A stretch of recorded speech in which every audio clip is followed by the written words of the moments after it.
Hello everybody, greetings to you all. This is the Stratford Africa channel, your number one stock shop for your football content. Everybody, everything football related and fan opinion related, you get it on here. You see, it's your man again, and once again I am back to discuss our beloved game with you guys. So I hope you are all doing well, and you guys are having a very great time waiting for club football to come back. So for the time being, as I said the other time, we are making deal with the Euros for now. So today in this video, we are here to talk about the Uefa Euro 2020 that is ongoing. Yesterday, the last round of group matches group stage matches were played, and teams that are going out have gone out. Those who are qualifying have qualified. The first two teams have qualified, and some other best third place teams have also found their way in the last 16 stage. So this is your UEFA Euro 2020 group stage roundup. So we are here to discuss the whole tournament so far, what has been happening, and a lot of other things, you know. So thank you all for supporting and for following the channel. We as I said, we are coming your way with great discussions and analysis of football, you know. So please keep your notification buttons on and don't miss out. Be the first to be told when there is a video on here, and please keep supporting the channel. So before we do that, let's go through the topics that we have lined up today to discuss in this video. We have a lot and loads of topics that to go through in this video. So we were talking about the sad Eriksen incident and the subsequent Denmark qualification. From that, we talk about the top-notch officiating and the level of officiating in these Euros. And then also you look at Italy as an underground favorite. I call them the underground favorite. And then England and their manager Gareth Southgate problems, the issues that is surrounding the England team and his team selection and all of that. We shall be talking much more details into it. And then also you look at the Netherlands, Memphis Depay, Wijnaldum and the likes and the rest. Whether are they really that good, or they found themselves in a very easy group. That is also a bone of contention, a debate on social media that a lot of people has been sharing their opinions on. So we'll be touching about that one too. And then we also look at the group of death and how it has really lived up to its name and what was expected to happen in that group. So from then lastly we will take a brief look at the upcoming last 16 matches. We are going to be served with some cracking matches there too.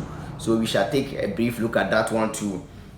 So without much being said and much time being wasted, we have a lot lined up as I said earlier. So let's just move and dive straight into it. So the Euros, in my opinion, and as I hope and believe a lot of you are going to agree with me, it has been a very cracking tournament so far. There's been really good football. Goals has been scored, cracking goals, long range screamers, and it has been a really top-notch tournament so far. So aside from the sad Eriksen incident, which we are going to discuss right now, I think the Euros has been good. The football, the quality of football that has been on display hasn't disappointed at all. The teams has been exciting. It has been a very a breath of fresh air for some of us who miss our clubs play. So that being said, I think the only sad thing, as I said, was the Eriksen incident. You know, in their game against Finland, their first game, he collapsed on the pitch and he had to be rushed to the hospital. So thank God now they say he has been released from hospital and he responded to treatment. The medicals came and said he was gone in the seconds and they had to bring him back. So kudos to those medical team and the ref and all of those who demanded the quick attention that brought us to where we are today. And well wishes from us, the Stratford Africa team, to Eriksen as we did earlier, and big ups to the world and the football community for the love that they showed him and the Denmark team. He's a great lad and a very gentle soul. So it would have been a very misfortune for us to have lost him. Yes, losing Eriksen would have been a very bad news to the football world and his family. So as I said, kudos to everybody who showed love to him, and then we thank God for having him back. hopefully the medicals, the medical professionals around him will treat him well, and we get to see him back on the pitch again. So that being said, I think it was a sad incident, but whatever thing happened, at the end of it, we have to give glory to God. So there are some big lessons that to be learned from what happened to Eriksen. You all know that he's a sportsman who gets up, train every day, looks after himself very well. But look at what happened to him on the field. You understand? That day he trained and he was past fit to play, but we nearly lost him. So in life, you can't really take life for granted, you know. So this is my advice to all of you watching. You really have to appreciate life and live the full life. Live a meaningful life. Don't hold grudges and all of those things stuff. Do away with bad energy, and then you can move on. You see, life is so unpredictable. You don't have to live with any regrets, you know. Yes, so that is from me to all of you, and big ups to everybody else. And that incident really, it nearly did cost Denmark their qualification to the next round, you know. Yes, but some of us, we are not really their supporters, but after that incident, they won some sympathy supporters, and we really wanted them to qualify, especially in their last game. So you should have seen the way I was screaming and jubilating when Christensen scored that screamer. You understand? So big ups to Denmark. I hope they go on and do well. Even if they go on from this stage, I think they would have made their mark. So that being said, I think after just that sad incident, the Euros have been very good. So moving on, let's look at the level of officiating in this tournament. You all will agree with me that the officiating has been top notch. It has been really fantastic and amazing. You see, there's been fewer to no controversial decisions, no VR controversy, and no dodgy decisions here and there. The officials has been very top of their game. You understand? And this is what football officiating should be about. So as I've been saying on social media, the England FA and the Premier League can learn a lesson, one or two lessons from this tournament to improve their officiating. You realize that in England or in the Premier League, they overuse VAR. Look at the way VAR has been simplified in this tournament. You understand? The referees need to trust their instincts more. You get it? And always try to be near the action so that they can take the right decisions. You see what that referee who officiated the Champions League final, look at what he's doing in the tournament. That man has really impressed me. So I think the officiating has been very top notch. No controversies here and there, and the right decisions have been made. No any overuse of VAR and drawing line, plenty lines to confuse us. You understand? This is what VAR should be about. It should be about assisting the official or the refs on the pitch, not taking over their job and overcomplicating the game, changing the laws every now and then. You understand? Yes. So that being said, I think the officiating has been good, and we are having a really cracking tournament so far. I hope it continues all the way to the end. And then let's take a look at Italy too. Italy, as you can see that I'm wearing their jersey. Yes, Italy has been very fantastic in this tournament. You see, yeah, like and the way they have been playing there, they seem to me as a very balanced side. Defensively, they are very okay. Attacking wise, they are okay. The brand of football they are playing is very nice. And then they're really the underdogs for me in this tournament. You know, like in the build up or coming to this tournament, nobody made mention of Italy. You see, their team has been weak, and now they have been able to rebuild it back very well. So I think they can really cause a surprise in this tournament. They can even go on and win it, in my opinion. The way they play, if they continue like that, a lot of things can happen for them. You see, Mancini, he's doing a very good job there. If you look at the numbers and the statistics since he took over that team, he's building something great for Italy, and their fans should be excited about that. You see, I think the numbers stays as if like he's lost only 2 matches ever since he took over. You understand? Yes, and they've conceded. The last time they conceded a goal has been a long time. You see, yes, so they are doing really great. Nobody really gave them credit coming into this tournament, and they've come here and made a very good name for themselves. So big ups to Italy, big ups to Mancini, and big ups to the likes of Locatelli and all of those guys. Big ups to them all. They should keep on playing well, and let's see where they get to in this tournament. So that being said, let's move on and look at the Netherlands team.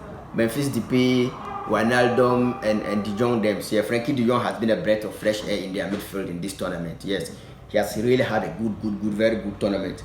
And people have been questioning whether they are really that good, or because their group is seen to be the lesser group, like they have a soft group. But for me, I'm caught in. I don't know where to place myself though, because I enjoy watching them play. But you can't also do away with the fact that they've really played with lesser teams. So until they come up with the bigger guns, we really can't judge them yet. But they are playing well, and Frank de Boer is doing a good job so far. So that being said, I think the onus is still out on the Netherlands to show us that they are really good. It's not about playing weaker sides. So moving on, it's only time that will tell, and let us see how they will fare in this tournament. So now it's time for us to also take a very good look at the group of death. The France, Portugal, Germany, and Hungary group. Coming into this tournament, that group was touted around as the group of death. And if you look at the team that make up that group, you could really understand why people were calling it the group of death. And I think it hasn't disappointed at all. The group of death hasn't disappointed at all. It is just unfortunate for Hungary that they weren't able to cause the scare as they were intending to do. They nearly qualified at the expense of one of the big guns, but at the end they fell short and they couldn't make it through. So I think that group was really exciting. Hungary gave the big guys a run for their money. They just didn't come to add up to the numbers. Yeah, so big ups to Hungary, and big ups for them for the environment and the atmosphere they have provided in their stadium. We realize that their stadium is always very fully packed, and the fans were supporting their team very well. So that gave the tournament to a breath of fresh air. So big ups to Hungary. They are going out, but they can go out with their heads held high. They've really come here and put up a fight. You understand? So that being said, I think the likes of Germany, Portugal, and France also, even though they are qualifying, but Portugal is not. They haven't been great. Portugal really haven't been great at all, especially in their game against Germany. They were very lazy. They lost that game because of laziness. They were not tracking back. They were just jogging on the field. Can you guys remember the amount of space they gave that Germany left back? What's his name again? Is it Gosens or something? Yes, that guy. The guy who won the man of the match in that game. Semedo gave him a free pass that day. Nobody was tracking him back. He had loads of space. Loads and loads of space whenever he had the ball. And he was attacking and causing Portugal a lot of harm. Their midfield was dead. Danilo, Cavallo, Bruno Fernandes that day, all of them didn't turn up. That is why what happened to them happened to them. And when that happened, it kept a lot of pressure on their defense, and they were scoring own goals here and there. You understand? So I think laziness is what nearly cost them their qualification. Even though yesterday they turned up against France and gave them a run for their money. That game was full of penalties though, but then it was an exciting game to watch. So the group of death really didn't disappoint. It has really lived up to its expectation. So that being said, as I said earlier, the group stages has been very interesting. And one factor that has contributed to it is the fact that the third team qualification team, I think usually in tournaments, the last group stage games are always dead because the first two teams know themselves already, you understand? But this one, because there was a potential for a third teams to also qualify, it really give the last round of matches some competitiveness, and teams came out really fighting for their lives, you see. So that's what made the tournament also so far very interesting. So I think moving forward, also going on to the round of 16 matches, we are going to be served with some cracking fixtures there too. Yes, with the likes of Portugal playing Belgium, Croatia have to face Spain, and then the big one, that is England versus Germany. So we are really looking forward to that games, and I'm sure the tournament is going to continue being exciting until the end. So Denmark will have to play Wales, and Czech Republic also is in there. Sweden is in there. So we'll wait and see what happens in that round of games. But I think the Portugal-Belgium game, unless Portugal really do a surprise, I don't fancy them to qualify. The way they play, I don't fancy them to qualify at the expense of Belgium. Croatia and Spain, I think Croatia will edge it over Spain, because Spain, they are very wasteful in front of goal. Morata, and the way he has been missing chances this tournament, you understand? And with what Modric is beginning to come into form, and the Croatia team is beginning to pick up. So if they continue that way, I fancy them to edge it over Spain. But England versus Germany is really a tough one, Yes, England versus Germany is a tough one for me, but I don't know. Let me know your thoughts on that, and let's see what happens. So now let's talk about England and Southgate, Gareth Southgate, and his problems.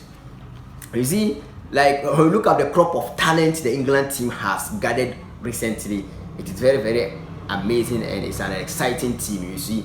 But unfortunately for the fans of England, the manager they have doesn't give a shit about exciting football. He's a very, very pragmatic manager.